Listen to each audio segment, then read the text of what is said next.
Gold, trusted gold buyers. మీరు తాకట్టు పెట్టిన బంగారాన్ని విడిపించి ఈ రోజు ఉన్న మార్కెట్ ధరకు కొనబడను. Ladies and gentlemen, welcome to I dream media. నేను Priyadarshan. So LGBT legal battle అని ఒక సినిమా అయితే వస్తుందన్నమాట. సో ఈ సినిమా గురించి ఇప్పటికీ చూసిన వాళ్ళు మల్టిపుల్ షోస్ వేశారు కాబట్టి చాలామంది చాలా అద్భుతమైన రివ్యూలు ఇస్తున్నారు. సో ప్రజెంట్ ఆ మూవీ నుండి వచ్చిన ఒక యాక్టర్, ఆయన బేసికల్లీ ఎల్జీబీటీక్యూ యాక్టివిస్ట్ విష్ణుతేజ మనతో పాటు ఉన్నారు. మాట్లాడదాం. హాయ్ అండి. హాయ్ అండి. బాగున్నారా? బాగున్నారండి. ఫస్ట్ ఆఫ్ ఆల్ ఏంటి టాక్ ఏంటి? మీరు తక్కువ కొన్ని షోస్ వేశారు కదా, దాని నుంచి వచ్చిన ఆర్గానిక్ ఆడియన్స్ ఉంటారు, మీకు తెలిసిన వాళ్ళు ఉంటారు. సో వాళ్ళందరూ చెప్పే మాట ఏంటి?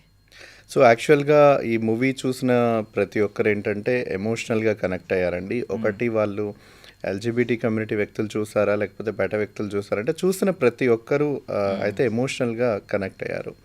అంటే మూవీలో ఉన్న చైల్డ్హుడ్ బులియింగ్ సీన్స్ కానీ ఇటువంటి వాటికి చాలా కనెక్ట్ అయ్యారు. అండ్ మోస్ట్లీ ట్రాన్స్జెండర్స్ కమ్యూనిటీ అయితే వాళ్ళ లైఫ్, వాళ్ళ స్ట్రగుల్ ఎలా ఉంది ఆన్ రోడ్ అనేది కూడా చాలా సెన్సిటివ్గా డైరెక్టర్ గారు చూపించారు కాబట్టి చాలామంది ఎమోషనలైజ్ అయ్యారు. అండ్ సమ్వేర్ అందులో నా పార్ట్ కూడా కొంత ఉంది కాబట్టి సో ఆ సీన్స్కి కూడా చాలామంది కనెక్ట్ అయ్యారు. ప్లస్ వాళ్ళు ఏంటంటే దానికి ఇంకా ఒక ఫుల్ ఫ్లెజ్డ్ స్టోరీ ఎక్స్పెక్ట్ చేస్తున్నారనమాట. బట్ ఓవరాల్ రెస్పాన్స్ అయితే చాలా బాగుంది. But irrespective of any gender are sexuality అందరినీ యాక్సెప్ట్ చేయాలి అనేది ఆల్మోస్ట్ నేను కలిసిన ఉమెన్ ఉన్నారు, చిల్డ్రన్ ఉన్నారు, అండ్ దట్టు కాలేజ్ స్టూడెంట్స్ ఉన్నారు, అమ్మాయిలు ఉన్నారు, అబ్బాయిలు ఉన్నారు, అందరూ కూడా చెప్తున్నది ఏంటంటే వెల్కమింగ్గా ఉంది. లైక్ మూవీ ఒక వెల్కమింగ్గా ఉంది అనేది చెప్పుకోవచ్చు. So before going in to movie కొంచెం బేసిక్ నుంచి వద్దాం. ఫస్ట్ ఆఫ్ ఆల్ మిమ్మల్ని మీరు ఎలా లేబుల్ చేసుకుంటారు? అంటే ఒక మ్యాన్ అని చెప్పుకుంటారా, ఒక బాయ్ అని చెప్పుకుంటారా, లేదా గే అని చెప్పుకుంటారా? ఓకే, సో ఒకటి లేబుల్ చేసుకోవడానికి ఏంటంటే by birth I'm a boy, sex assigned by the doctor, and then పెరిగి పెద్ద అయ్యాక ఐఎమ్ ఎ మ్యాన్. ఇప్పుడు కూడా I'm a man. So only the difference is like whom I'm getting attracted and whom I wanted to share my life. So gay అన్న పదాన్ని ఎందుకు label చేసుకోవాల్సి వస్తుంది అని అంటే చాలా మందికి at the same time you look so handsome, at the same time ఇప్పుడు మీ మనసులో ఎవరున్నారు అని నేను మీకు ప్రపోజ్ చేస్తే మీరు యాక్సెప్ట్ చేస్తారా? చేయరు కదా. So that doesn't mean at మీరు ఒక అబ్బాయి, నేను ఒక అబ్బాయి, నేను మిమ్మల్ని ఇష్టపడుతున్నానంటే మీరు యాక్సెప్ట్ చేయరు కదా. దట్ మీన్స్ మీ అట్రాక్షన్ ఇంకొక అమ్మాయి మీద ఉండొచ్చు, బట్ అది నాకు తెలియదు కదా. సో ఈ డిఫరెన్షియేషన్ కాన్వర్జేషన్లో తెలియాలి అంటే నేను ఏ విధంగా లేబుల్ చేసుకున్నాను అనేది it matters. So sometimes మీరు స్ట్రైట్ మెన్నా, నేను గే మెన్నా, we both are a men, but the straight or a gay is the difference అన్నమాట ఉంది ఇక్కడ. సో బేసికలీ అంటే కాంటెక్స్ట్ మామూలుగా ఎవరు అడగరు. ఈ ఎప్పుడైతే ఈ సెక్షువల్ కాంటెక్స్ట్ మాట్లాడుకోవాల్సిన సందర్భం వస్తుందో అప్పుడు మాత్రం మాట్లాడాలి. సో లైఫ్, పార్ట్నర్షిప్, రిలేషన్, మీకేమైనా గర్ల్ ఫ్రెండ్ ఉందా అన్నప్పుడు అంటే లేదండి నాకు గర్ల్ ఫ్రెండ్ ఎందుకు ఉంటుంది, నాకు బాయ్ ఫ్రెండ్ ఉన్నాడు అని చెప్పాల్సిన situations when it related to emotions and relationship, అలాంటి కాన్వర్జేషన్స్ అప్పుడు ఈ విషయాలు బయటకు వస్తాయి కానీ యూజువల్గా రాదు. బట్ సొసైటీ అజ్యూమ్ చేసేది ఏంటంటే ప్రతి మగపిల్లవాడు ఆడపిల్లల్ని అట్రాక్ట్ అవుతూ ఉంటారు అనే దగ్గర మనకి ప్రాబ్లం వస్తుంది.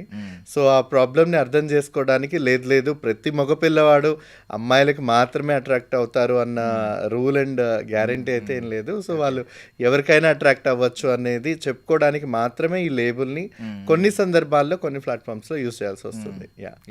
సో అండ్ మోర్ ఓవర్ అంటే నేను నార్మల్గా ఎందుకు అడిగానంటే అప్లికేషన్ ఫామ్లో ఉంటుంది మెన్, ఉమెన్ ఆర్ అదర్స్. ఈ మధ్య ట్రాన్స్జెండర్ అని పెడుతున్నారు, పెడితే మీకు క్లారిటీగా మెన్ అని పెట్టొచ్చు.